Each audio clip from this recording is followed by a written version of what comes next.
event pagi ya. Kan. Hiburan. 9 pagi PC dia. Macam betul ke 9 pagi nak pakai makeup ni? 9 pagi tadi kita sampai. Okey, apa bezanya awal jadi pengacara untuk event ilmiah ni dengan hiburan? Okey, saya ni kalau dikatakan saya punya repertoire saya banyak ke arah hiburan. Kita dibesarkan dengan rancangan-rancangan hiburan, gosip, kan? Mengacara pula rancangan gosip 8 tahun. So dia punya jiwa tu lebih kepada jiwa-jiwa bukanlah kata tak ilmiah. Dia bukan berteraskan ilmiah ataupun rancangan sains dan teknologi. So bila dilantik sebagai diberi peluang jadi host inovator ni, musim pertama dengan Lisa Surihani, musim kedua dengan seorang, musim ketiga dengan Emilia.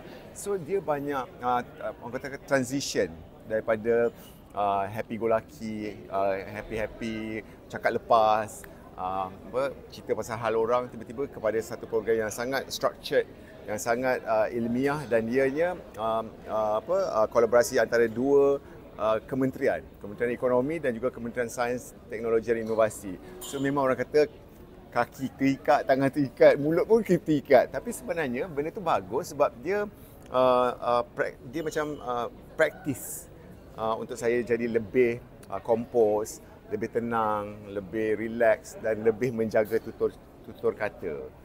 So dia berkenalah dengan umurnya pun. Bila umur dah lanjut macam ni, benda-benda tu orang kata nak menggelinjat tu dah tak kena.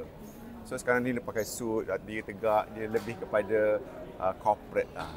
Maksudnya homework kena lebih lagi lah, tak boleh nak ad-lib lah macam. Ad-lib pun sebenarnya ad-lib boleh juga sebab kementerian ni bila masa dulu kata buat dengan Rafizi, dengan YB Rafizi, dengan YB Charlika ni, dia orang ni lebih santai. Kadang-kadang kita pakai suit, tiba-tiba dia datang pakai t-shirt.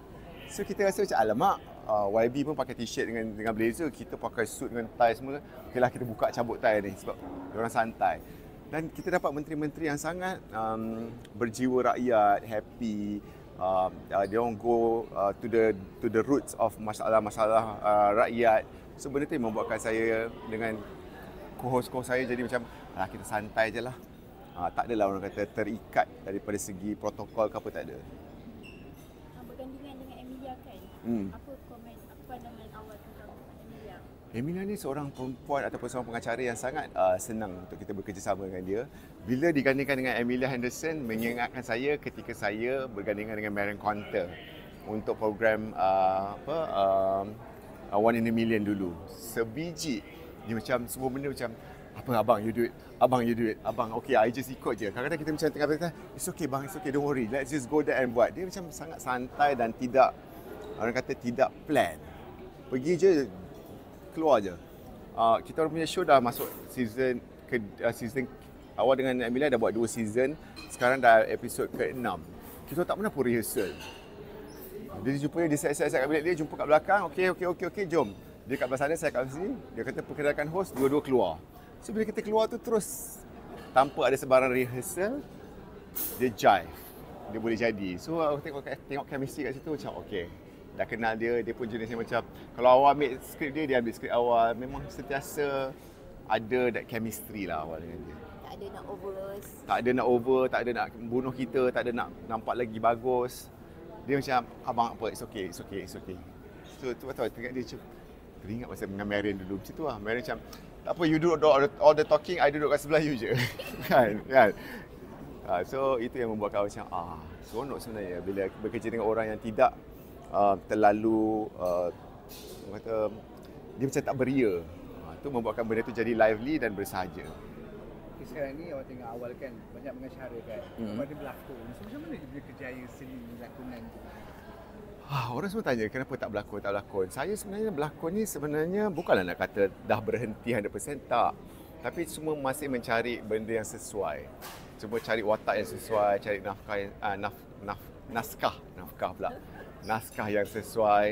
So kalau ada yang kena, saya buat sebenarnya. Sebab acting ni bukan nak kata awak punya forte. Saya bukan seorang pelakon. Saya sebagai seorang pengacara, memanglah start dulu berlakon. Tapi bila saya dah mengacara tu, saya lebih suka dan senang mengacara. Berlakonan tu akan datang bila saya rasa selesa. Maksudnya tak adalah bangun pagi nak jadi pelakon, tak ada. Macam lebih selesa lah. Lebih selesa, tapi berlakon tu masih juga boleh berlakon kalau kena dengan watak dan masa. Dan tak lama. Dan tak lama. Lama kadang-kadang lakonan ni kadang-kadang orang nak bagi saya 30 episod lah, 28 episod. 28 episod panjangnya. Perjalanan dia 3-4 bulan. So saya tolak lah. Tapi kalau ada macam telemovie 1 jam setengah, syuting 3-4 hari, boleh. Kalau awak sendiri nak naskah yang macam genre yang macam mana? Tak naklah jadi anak orang kaya, baru balik overseas penat dah kan. Dapat jadi suami-suami yang ikut cakap mak, anak mak ni dia macam dah terlalu klise satu dengan saya, dan saya dah berlakon dekat 30-40 drama tu bawa betul watak yang sama je. Bukanlah nak kata jadi orang gila, taklah. Cuma sesuatu yang mungkin awak tak pernah buat lagi. Itu mungkin akan membagi saya satu tarikan. Kadang-kadang dapat je memang sama je. Bawa balik overseas, boleh dah tahu dah cerita dia. Bawa BMW kan.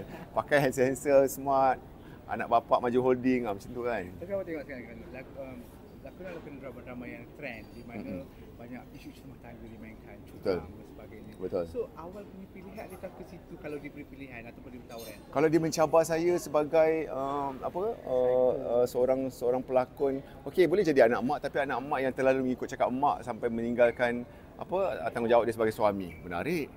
Ataupun anak mak yang tiba-tiba kahwin terus ikut cakap isteri, menarik juga. So benda tu lah macam saya inginkan naskah-naskah. Bukanlah kata saya memilih tak, tapi alang-alang kalau nak berlakon tu mungkin nak berlakon sesuatu yang lain daripada apa yang saya pernah bawa sebelum ni. Tapi sama ada boleh ke tak tu pun kena fikir juga. Dah lama tak berlakon ni, bila dapat macam tu boleh ke untuk kita carry watak-watak sebegitu. Mungkin producer pun kata mungkin tak boleh kot sebab dah lama tak tengok dia berlakon. Tapi bila saat ini kan macam awak tengok kan makin lama makin kita berusia.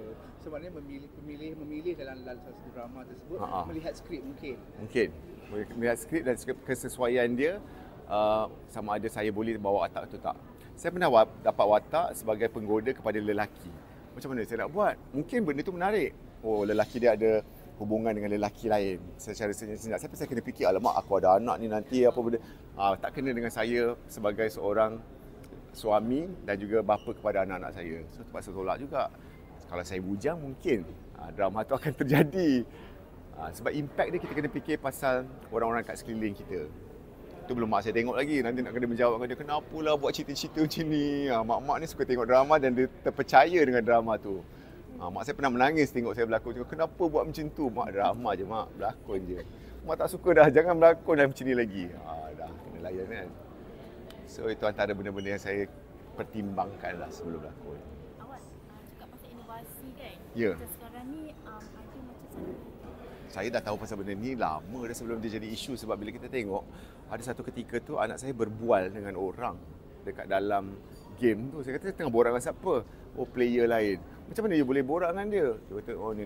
Sejak daripada hari tu saya macam apa benda ni tak boleh. Saya terus uninstall dan saya terus block benda tu sebab saya dah tahu kesan dia bila anak saya boleh bercakap dengan orang luar, macam-macam benda boleh terjadi kan. So daripada situ saya rasa dah dekat 3-4 tahun dah saya dah block game tu daripada handphone anak saya. Lagipun sekarang ni Lara dengan Lila ni dia cuma dapat phone hari Jumaat dan Sabtu sahaja. So kurangnya pendedahan kepada gadget tu kita memang dah terapkan dengan isteri saya bila kita tengok banyak keburukan daripada kebaikan. Tak keluar rumah, tak nak main dengan kawan-kawan datang play date tak main, duduk dalam bilik. Kalau kawan-kawan ajak main basikal tak nak, kawan-kawan ajak berenang tak nak sebab dia memang suka duduk dalam bilik dan pasang aircon, main gadget. So kita nampak benda tu satu benda yang kurang baik untuk anak-anak kita, so kita ada limitkan masa. Awal larang mereka tu, reaksi mereka tu pada mula-mula susah tau. Mula-mula dia macam orang selalu makan nasi, tak bagi dia nasi. Dia macam meracau mana-mana. Semua benda dia kaitkan. Yelah, tak nak kasih dia phone. Semua benda sekecil-kecilnya. Suruh belajar, tak nak belajar. Kenapa? Sebab dia ambil phone. Suruh pergi main, tak nak. Dia macam mogok. Mula-mula tu adalah sebulan 2 tu mogok. Tapi bila dah lama-lama, kita isikan dengan pengisian yang lain. Okay, kita tak ada phone, jom kita pergi luar, kita main dekat playground. Ataupun kita buat play date dengan orang-orang kat luar. Pergi restoran, pergi makan, bawa skuter, main skuter. Benda-benda tu bila kita dah ada transition macam tu, lama-lama dia boleh ikut. So sekarang bila dia dapat phone, benda yang dia buat ialah chat dengan kawan-kawan, WhatsApp, group. Kita boleh monitor. Lepas tu adalah game-game yang macam block game, Tetris yang tak melibatkan interaksi dengan player-player yang lain. Itu saya kawal sampai hari ni lah. Alhamdulillah terkawal. Tapi tak tahu juga bila dia dah besar nanti, bila dia dah pandai godek-godek kan. Sekarang ni semua benda nak install kena daddy approve. Jadi boleh tak approve, minta apa lagi, tak approve lagi. So bila saya nak approve, saya tengok dia punya age limit dia, apa review dia. Bila saya kata okey, baru saya boleh approve. Baru dia dapat kat phone dia. Selagi saya tak tekan approve tu, selagi tu dia akan kacau hidup saya. Jadi bila nak approve, saya tengok tak boleh sayang, ni memang tak boleh. Kenapa tak boleh? Sebab ni saya bagi reason. Baru dia faham. Dari segi kawan pula, awal akan tengok tak siapa yang kawan dia? Kawan anak saya banyak kawan-kawan sekolah lah sebenarnya. Kawan-kawan sekolah pun kita ni sekolah, kita rapat dengan parents-parents diorang. Maksudnya kawan-kawan anak saya pula berkawan dengan mak bapak diorang. So kita memang ada outing together, kita memang ada play date together, kita memang ada parents group, berholiday sama, birthday setiap parents kita sambut sama-sama. So dia punya circle tu jadi dah macam family. Tapi kawan-kawan yang baru, macam katalah dia baru naik tingkatan 1 sekarang, so kita tengah berkawan pula dengan mak bapak ataupun parents-parents yang tingkatan 1 ni. So in a way, family punya circle tu dengan kawan-kawan anak-anak dia, semua satu family. Adakah macam benda ni akan berterusan sampai dia masuk universiti ke macam mana? Harap-harapnya boleh lah, tapi macam nak cakap, dia tak ada, so far tidak ada tentangan. Macam kadang-kadang kita cakap pasal dia kata, Daddy kan kenal, call lah aunty ni tanya. Daddy, Aunty Syah ada tak esok? So dia tanya kita, alamak kita perlu macam, kita pula satu tanggungjawab, kita kena check, Di you ada ke esok? Kan? Kawan-kawan dah jadi macam kawan kita, I tak ada, tapi itulah I nak hantar anak I. Kadang-kadang bila kita tak boleh pergi, kawan-kawan yang kata, you nak ke I bawa anak you? Kadang-kadang I dengan Syah pergi overseas ke apa, dia orang akan reach out to us, ada birthday sepulan-sepulan ni, nak tak kita orang ambilkan anak you bawa pergi? So dia dah macam jadi family. Dan diorang pun tak ada bantahan so far dan diorang seronok dengan benda tu sebab contohnya Disember memang semua pergi cuti. Semua all of us. So kita harap berterusan lah, tapi sekarang baru dah tingkatan 1. Sekarang baru 11 tahun. Masih lagi okey. Saya rasa bila dah 5-16 nanti dia dah tak nak kot. Dia nak buat benda dia sendiri yang kita kena faham jugalah. Sekarang pun ada benda-benda yang dia tak nak saya ada pun dah. Benda-benda dia yang dah dekat remaja, dah preteen sekarang kan. Ada benda-benda macam jadi tak payahlah ikut. Jadi tak payahlah cakap I love you dekat bila hantar sekolah tu, saya sengaja kadang-kadang buka tingkap I love you. Dia pusing, marah ni. Balik lagi saya kena, kenapa nak kena malukan dia? Malu? Dia dah macam tu dah. Kenapa nak kena malu? Tak naklah, orang lain semua tak cakap macam tu. Ya, kadang-kadang kita sakat dia. Tengah menari atas pentas kan, kata dia, Lara, I love you. Tapi dia diam. Why don't you say you love me back? Saya sengaja kadang-kadang. Dia malu lah. Habis tu saya kena lah. Tapi saya sengaja kadang-kadang. Tapi saya kata jangan. Tak boleh, anak dia dah besar dah. Jangan malukan dia. Okey. Dulu seronok. Tiba-tiba sekarang dah jadi malu kan. Dalam meningkat remaja.